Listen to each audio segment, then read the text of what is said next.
Hey guys, I want to talk to you today about one of the hardest things that you're ever going to have to deal with as a sensei, and that's losing students. I don't mean you can't find them or they've died. I mean students who quit training.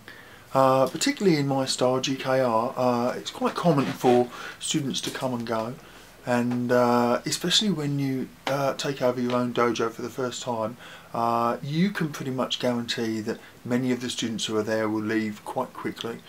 Unlike other styles where senseis tend to build up their own dojo, so they have student loyalty, in GKR you tend to be assigned a dojo and then you'll go and take over either from someone else, or a lot of students will be put in there. And especially if it's an existing dojo, it's likely that the students will simply they just won't click with you. It doesn't matter that you might be a great sensei, it doesn't matter that you may be a lovely person, they just don't like change and they'll quit. There really is no point beating yourself up over that. But in the broader picture, it really can be quite assaulting on your ego to lose students. I just lost two terrific students.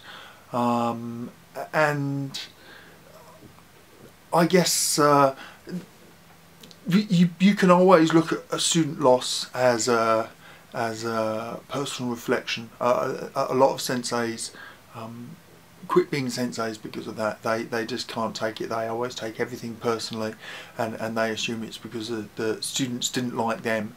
But the fact is that the average student of any style quits by green belt, which is under 2 years, usually quite a bit under. You know, if you think about kids, they're very fickle, and most adults don't do regular activities, especially physical activities. So the fact that they're training with you for a while, perhaps they recognised a need to get fit or to learn self-defence, but when that need crashes up against the reality of the work they have to do to attain it, many of them just don't have the staying power. People aren't very determined, sadly, nowadays. So in my case, it was two young teenagers, teenage boys, and you know, again, they're at that age where they're getting a lot of homework. They're just discovering girls. They have other activities, other things to do, and it's very hard to compete with that. It's a very common time to lose students. Nevertheless, I guess you know, it would be very easy for me to say, oh well, it's not my fault, and take no responsibility. But on the other hand, you don't want to be walking around moping and feeling distraught about every student who leaves, because many of the students who leave are not your fault at all, probably the majority of them in fact. Nevertheless, when students leave, you should always take that as a moment to reflect upon the events that precipitated their leaving. For example, in the case of these two lads, they joined together, so that's a great thing, but it's also a bad thing, because students who join together often quit together. They tend to start as friends, or they become dojo buddies, and as soon as one quits, it changes the atmosphere for the other one, and then it's never quite the same for them. The other thing is that they were close friends, so when one of them graded ahead of the other, I knew that even though the one who didn't grade acted mature about it, I knew that would be painful, and I really wanted to prepare him. But another factor was that they didn't train all that often. They never really trained 2 consecutive weeks, although they trained for a few years. They only trained alternate weeks more or less the whole time they were with me.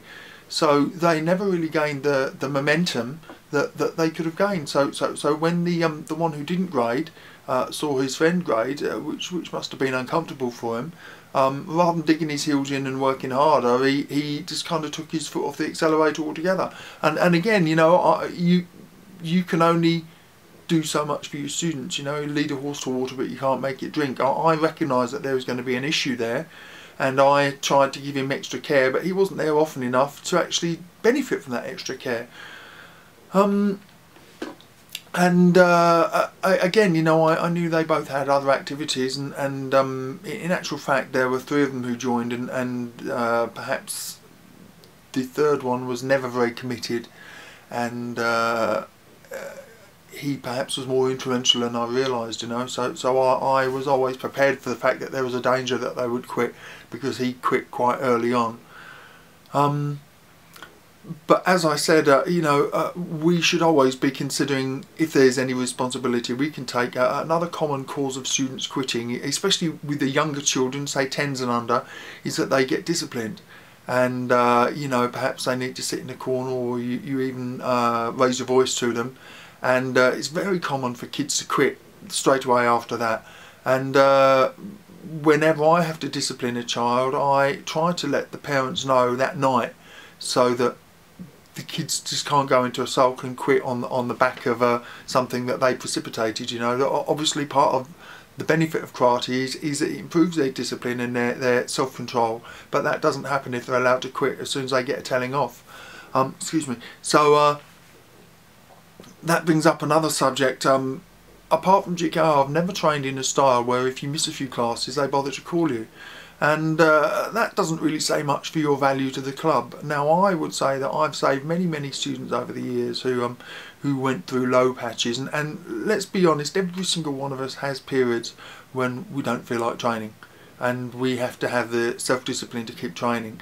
Or perhaps where you failed a grading, especially a higher grading where there's a long period between tries, and it really deflates you for a while.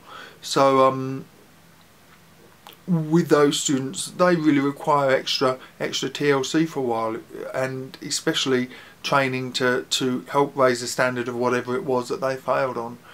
And I tried to have a policy, which I must admit I've been a bit lax on recently, but I tried to have a policy: if a student misses 2 weeks, then I give them a call and just ask how they're doing. You know, I'm not checking up on them to be their boss, but just to show them that they're important. And I think it's a general truism in karate that if a student misses 3 weeks, then you've lost them. And this is a big problem over holidays and over Christmas, where you usually in fact have 2 weeks break, or over the summer where they'll go away for 2 weeks. People very easily get out of the habit, and I'm sure that you've experienced this, where you have something that you want to do, say a cinema or a night out for a meal or something, and you're really not in the mood before you go, and then you go and you have a great time. And for a lot of students, karate can be like that, especially once they've gotten out of the habit for a week or two, and they start to think of all the other things that they could be doing. And really harking back to my video the other week about helping kids, if kids are having lots of better things to do before class, they can very often start to resent karate. So it's worth speaking to their parents about the activities that they participate in before the class. Also, if students seem to be losing enthusiasm, it's worth speaking to the parents anyway, because it could be that their lack of enthusiasm for karate is mirrored across their life. It could be a sign of depression, it could be a sign of workload, it could be a sign of inadequate sleep. It's shocking how many students, it's shocking how many students don't get adequate sleep. And by students, I'm thinking really of kids and teenagers. How many of them are living on probably 6 hours a night or less? It really is surprising just how many are allowed to get away with that when sleep is so vital to their well-being. All of that being said, so there are factors really that I would say are down to the student or to environmental factors in their life. But you should also reflect on your own behaviour in the dojo. That's not to say that you should beat yourself up, but within your syllabus you could question your delivery.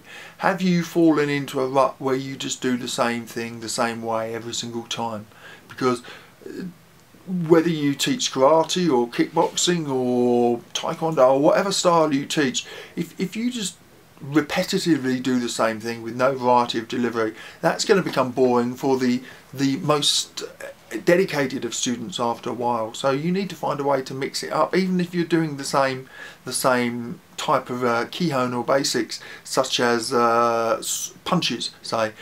You can do punches to targets, you can do punches working on focus, you can do punches working on speed, you can do punches moving, you can do punches in combination, you can do punches in a realistic situation, you can do punches to balloons, bursting balloons, you can do punches trying to punch moving objects to improve your instant reflex, you can do reaction training. There's a million different ways that you can do a basic punch that makes the punch more stimulating, rather than just standing in line drills, punch, punch, punch. So it could be that you need to check the variety of your syllabus. You know, even though your students need to be able to do a basic punch, you can greatly vary the way that you teach them a basic punch. And it could also be, and this is a very, very important one for you to consider, it could also be that your delivery is just boring. And I don't mean that the variety of your syllabus is dull, but you're dull. I really pride myself on being a very energetic, very dynamic instructor, especially of kids. And I think there's one thing that I'm fairly comfortable about, which is that they don't quit because the classes are dull. They may not like the fact that they have to still do lots of punches, but they don't quit because the classes are unlively. And if you just deliver your classes in a monotone voice, standing still on the spot, in half light, people are going to get very bored and sleepy and find trouble communicating with you or remaining interested. See what I mean? You know, it reminds me of the school teacher in Ferris Bueller's Day Off. Bueller, Bueller, Bueller, and then he wonders why people in the class are falling asleep. So even when you have to deliver relatively dull information, you can deliver that information in a very dynamic, excited way, and relate it to other things, and come up with stories that remind them of how they might use it in a self-defense situation, or stories about your training, or stories about the great masters, how they might have used that technique, and really have some excitement and enthusiasm in your delivery. So you don't have to be a boring instructor, even if your style is fairly low-key. Another way that you can really enrich your delivery is with a lot of personal attention. So you really get to know your students well, and you personalise everything for each student. So you might, for example, be teaching a punch, and you could be saying to one student, okay, so what you really need to do for this is get your hips in, because you're a very small guy, and what you want to do is maximise your technique and your weight behind it. Then you might move on to another guy, and you might say, what you need to do is really move very quickly when you do this punch, because you love to do tournament, and slow delivered punch is really not the way to practice for you. You really need to be thinking about your speed. Then you could move on to another guy and say, you know, very, very important for you, because you're a smaller guy, that you need to be thinking about your targets, perhaps the ribs or the groin or the solar plexus. It's pointless for you to be aiming for the jaw, because it's too high for you to reach. And in that way you customise it, and you bring the syllabus alive as you teach people. So just to summarise, guys, I realise that it can be very soul destroying to lose students, and if it makes you feel any better, Gichin Funakoshi, the founder of Shotokan, considered to be the father of karate, had trouble retaining students as well. And also Yip Man, Bruce Lee's teacher, when he moved to Hong Kong and set up his main dojo, he couldn't keep students for toffee. He had great trouble keeping enough students to pay his way. So you're not alone. You know, it makes me laugh. Most of your students, especially the kids, are not impressed by your reputation at all. It makes me laugh that our own Sensei Gavin Samian, he was working on a kids syllabus, and he was teaching kids for a while, and he's a really awesome martial artist, really inspiring if you know what you're looking for, and lively and interesting, and just a great guy. But even in his class, the kids don't mind just yawning or sitting on the floor or whatever. You know, they're not impressed by how awesome he is. All they care about is if it's fun or if it's not. So I do realise that it's can be soul destroying when students leave, especially when they've been with you for a long time or they're very good students. And the truth is that no matter how good you are, no matter how dynamic your syllabus is, some of your senior grades are going to quit as well. You know, I had a while where I lost 3 or 4 black belts in a short period of time, and it really upset me because these are guys I've been with for 10 years. But you know, they've been replaced by other black belts now, and I have a handful of black belts in my class. And you know, it's really sad to lose friends who you've seen for so long.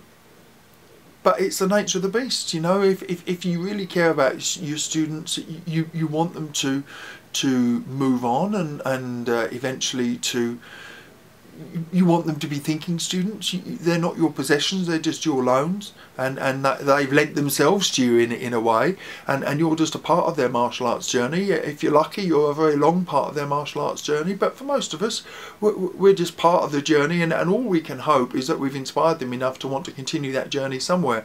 The sad thing is when they quit and they don't do martial arts ever again, you know, because we all know how enriching martial arts can be.